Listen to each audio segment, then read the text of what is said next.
Police have arrested Frank James. This is the guy accused of unleashing hell on a crowded subway yesterday morning, shooting 10 and injuring 23 in a flurry of gunfire and smoke bombs. The shooter called the police on himself as he calmly strolled around the city for 29 hours, even popping into a McDonald's. Just got a number 3. They took him into custody without a fight. Police have not yet released a motive, but here at Primetime, we've been doing some investigating and found some very disturbing videos on his social media pages where he's just spewing black nationalist ideology. Quote, "White people and black people, as we call ourselves, should not have any contact with each other."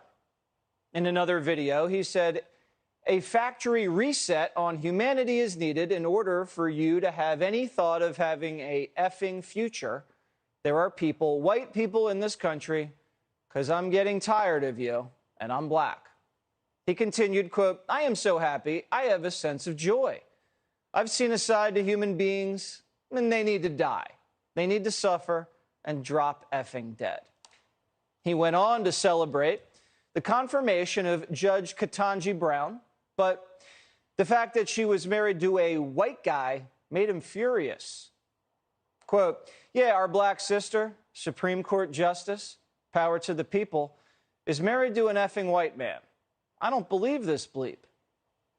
In one video, he can be seen outside screaming at unsuspecting people just walking down the street. Quote, "F you and your white ass too, you white racist mother effer. You're something less than human today.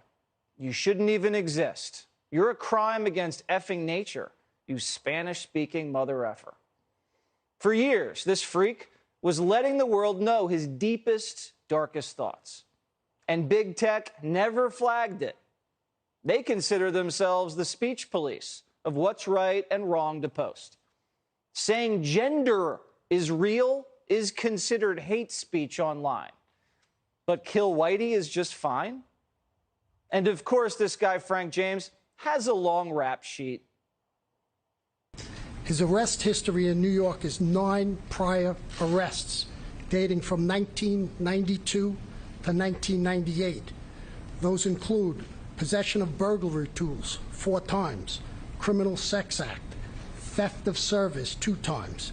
He was arrested on a New Jersey warrant. He also has a criminal tampering. He has 3 arrests in New Jersey in 1991, 1992, and 2007.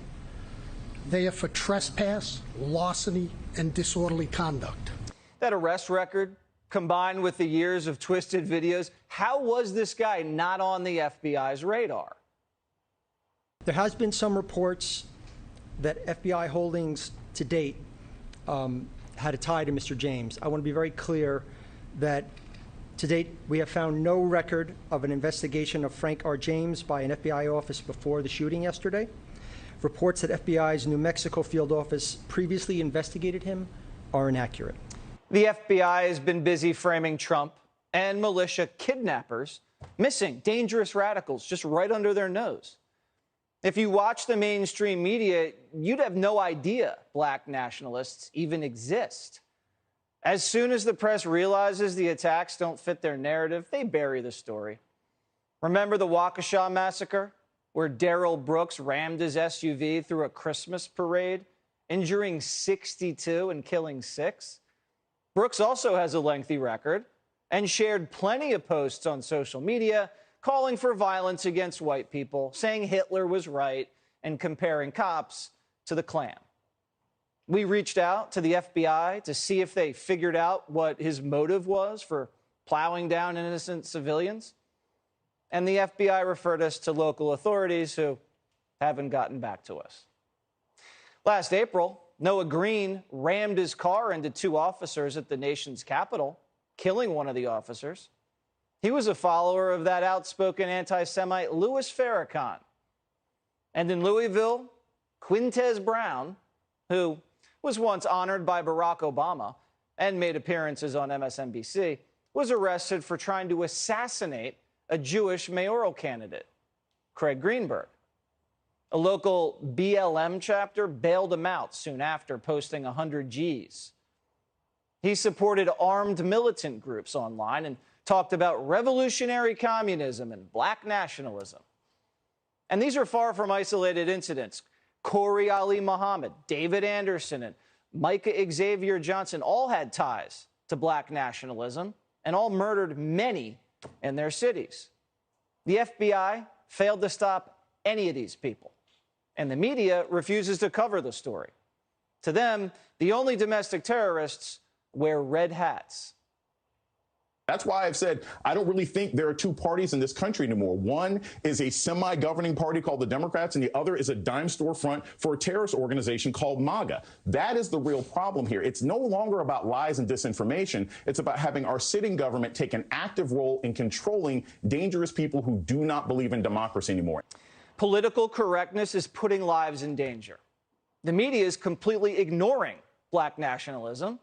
There's only room for white nationalism in their coverage because they need to keep the Democrat base scared and the country divided. The press is just a political chop shop. We know their motivation. But big tech is letting black nationalism spread across the internet.